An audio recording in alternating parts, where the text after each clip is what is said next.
السلام علیکم، dream decode میں خوش آمدید۔ امید ہے آپ ہماری ویڈیوز کو پسند کرتے ہوں گے اور دیکھتے بھی ہوں گے، لیکن ساتھ ساتھ شیئر بھی کریں تو بہت زیادہ ہمارے لیے اچھا ہوگا اور ہم آپ کے لیے زیادہ سے زیادہ ویڈیوز بنا سکیں گے اور آپ کو اچھی مزے کی تعبیریں بتا سکیں گے۔ اچھا، اب تو خیر مارکیٹ میں بہت زیادہ اس قسم کے اسلامی شہد اور چھوٹی مکھی کا شہد اور بڑی مکھی کا شہد اور بیری کا شہد اور پتہ نہیں کس کس کے شہد مارکیٹ میں دستیاب ہیں۔ اور جب انسان بہت چھوٹا ہوتا ہے، بالکل نیولی بورن سے لے کر اور ایک نیونٹل ایج جو ہوتی ہے یعنی کہ 3-4 سال کی ایج تک شہد بڑے آرام سے بچے کھا لیتے ہیں۔ اس کے بعد اچانک ان کو شہد اچھا نہیں لگتا، پھر وہ تھوڑے اور بڑے ہوتے ہیں تو پھر دوبارہ سے شہد استعمال کرنا شروع کر دیتے ہیں اور ان کو لگتا ہے کہ شہد اچھا۔ اس میں ہوتا ہے کہ بچے جو چڑھتے ہیں شہد سے ایک ایج کے بعد، بہت سارے بچے جو شہد نہیں کھاتے، اس کی ریزن یہ ہوتی ہے کہ مارکیٹ میں اتنے سارے جعلی شہد، اب جعلی شہد سے کچھ ایک صاحب یہ بحث کر رہے تھے، ان کا شہد جعلی بن ہی نہیں سکتا، شہد ایک پروسیس کے تحت بالکل ٹھیک بات ہے، لیکن جب شہد بن جاتا ہے نیچرل طریقے سے مکھیوں کے ساتھ، جس بھی پھولوں کا رس چوس کے وہ مکھیاں آتی ہیں یا جو بھی طریقے سے وہ اپنا بناتی ہیں گوڑ سے یا شکر چینی سے، تو شہد کی مقدار بڑھانے کے لیے اس میں کچھ ایڈ کر دیا جاتا ہے۔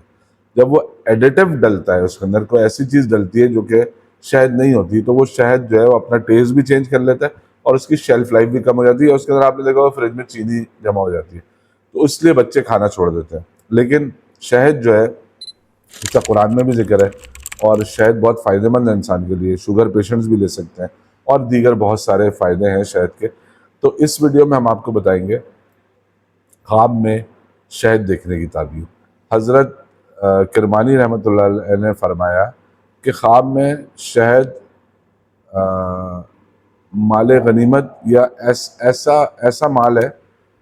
ان مالوں میں سے ہے جو کہ نیکی کی صورت میں حاصل ہوں یا کسی ایسی طریقے سے جائز حاصل ہوں، لائک آپ کے کوئی رشتہ دار تھے جن کو آپ نہیں جانتے تھے یا جانتے بھی تھے اور آپ کو پتہ نہیں تھا کہ ان کے پاس کتنی دولت ہے، اور انہوں نے اچانک آپ کے نام وہ دولت لکھ دی وصیت میں یا آپ کے نام کر دی،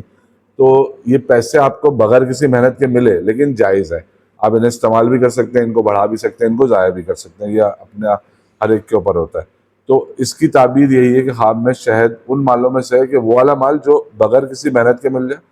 اور وہ مال بھی جو نیکی کے ساتھ حاصل ہو، یعنی آپ نے کسی کے ساتھ اچھا کر دیا کہیں پہ اور اس نے اس کے بدلے میں آپ کے ساتھ کوئی ایسا کچھ دے دیا آپ کو جو آپ سوچ بھی نہیں سکتے تھے کہ ایسا کچھ ہو سکتا ہے۔ اچھا، ایک تو شہد خواب میں دیکھنا رزق کی کشادگی، یعنی آپ کی روزی یا کاروبار یا جاب جو بھی ہے، اس میں آپ کو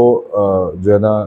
شفا یا کشادگی یا اضافہ یا اس کے اندر برکت بہت ہو جائے گی۔ اور پھر قرآن کی آیت بھی ہے جس کا ترجمہ ہے اس میں لوگوں کے لیے شفا ہے، یعنی شہد میں لوگوں کے لیے شفا ہے۔ امام جعفر صادق رحمۃ اللہ علیہ نے فرمایا کہ خواب میں شہد کا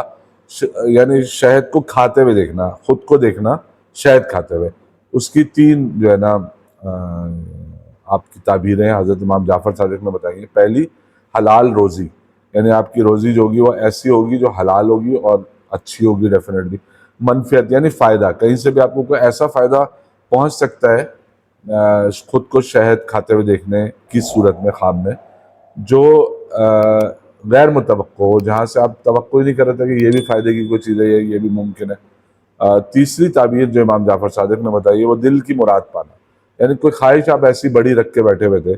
جو کوئی بھی ہو سکتی ہے آپ کی خواہش، اس کے لیے کوئی تفصیل بتانے کی ضرورت نہیں کیا، تو وہ پوری ہو جائے گی۔ اور شہد خواب میں دیکھنا ایک ایسا رزق ہے جس میں جو مطلب اللہ کا کلام ہے اس کے مطابق جو ہے نا اس سے بھی ریلیٹ کرتے ہیں بہت سارے جو ایسے لوگ جو ماہر رویا ہیں، جس میں ایک آیت کا ترجمہ یہ ہے، اور ہم نے تم پر من اور سلوہ اتارا ہے۔ تو شہد بھی من اور سلوہ کا ایک آئٹم ہے، یاد رکھیے گا۔ اور امید ہے کہ آپ کو یہ ویڈیو پسند آئی ہوگی، دیکھتے رہیے ڈریم ڈیکوڈ۔ اللہ حافظ۔